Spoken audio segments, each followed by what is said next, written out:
370 number call sentiment Shyam Prasad ముఖర్జీకి నివాళిగా 370 సీట్లు సాధిద్దాం. ఆర్టికల్ 370 రద్దు కోసం ఆయన జీవితాన్ని త్యాగం చేశారు. వచ్చే 100 రోజుల పాటు పోలింగ్ బూత్లపైనే కార్యకర్తలు దృష్టి పెట్టాలి. ప్రతి బూత్ నుంచి గతంలో కొన్న 370 ఓట్లు ఎక్కువ వచ్చేలా చూడాలి. బీజేపీ జాతీయ సమావేశంలో పార్టీ శ్రేణులకు ప్రధాని మోడీ పిలుపు. 11,500 మంది ప్రతినిధులు హాజరు. మోడీ సర్కారు హ్యాట్రిక్ పక్కా అంటూ ఒకరిని చూస్తాం.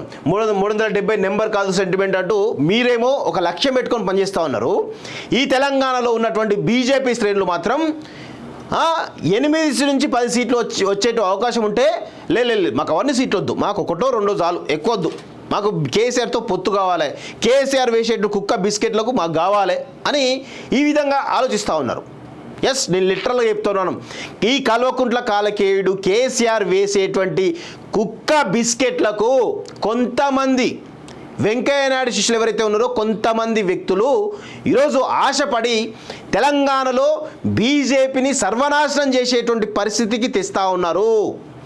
అక్కడనేమో సెంట్రల్నేమో మోడీ కానీ, అమిత్ షా కానీ, రాజ్నాథ్ సింగ్ కానీ, నడ్డా కానీ అందరూ చాలా కీలకంగా పనిచేసి వ్యూహాలు రచిస్తూ ఉంటే ఇక్కడ మాత్రం తెలంగాణలో మాత్రం కల్వకుంట్ల కాలకేయుడు కేసీఆర్ వేస్తున్నటువంటి కుక్క బిస్కెట్ల కోసం, తాయిలాల కోసం ఈరోజు బాంచనగిరి చేస్తూ బీజేపీ బీఆర్ఎస్ పొత్తు అనేటువంటి ఒక అంశాన్ని తీసుకొస్తా ఉన్నా తెర మీదకి. ఇప్పటికైనా కేంద్ర నాయకత్వం ఆలోచించుకోవాలి. మీ పార్టీ బతకాలంటే ఇండివిజువల్గా పోవాలి, మీ పార్టీ బొందబడాలంటే కేసీఆర్ను అల్లుకోండి. కేసీఆర్ ఒక ధృతరాష్ట్ర కౌగిలి అనేది అందరికీ కూడా తెలుసు.